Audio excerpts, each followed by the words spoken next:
భారత ప్రభుత్వాన్ని కూడా నేను కోరుకుంటున్నాను, డిమాండ్ చేస్తున్నాను.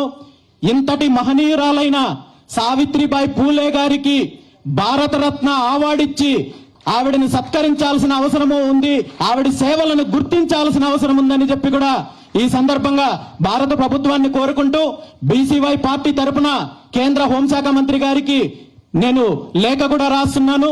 దీని మీద ఖచ్చితంగా రాబోయే రోజుల్లో ప్రభుత్వాన్ని అన్ని రకాలుగా దీని మీద చర్య తీసుకునేంత వరకు కూడా పోరాటం చేస్తానని చెప్పి తెలియజేస్తూ, సావిత్రిబాई फुले गारी आशयाలు కావచ్చు, ज्योतिराव फुले गारी सिद्धांताలు కావచ్చు, हे मान्य करून केंद्र सरकारला शिफारस करूया की महात्मा ज्योतिबा फुले आणि क्रांतीज्योती सावित्रीबाई फुले यांना त्या ठिकाणी भारतरत्न केंद्र सरकारने प्रदान करावा.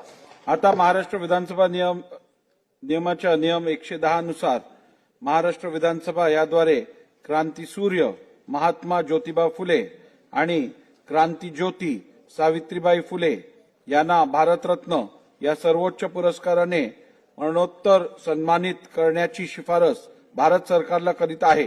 अनुकूल असतील त्यांनी होय म्हणावे, प्रतिकूल असतील त्यांनी नाही म्हणावे. होयचे एकमत आहे, होयचे एकमत आहे. ठराव संमत झाला.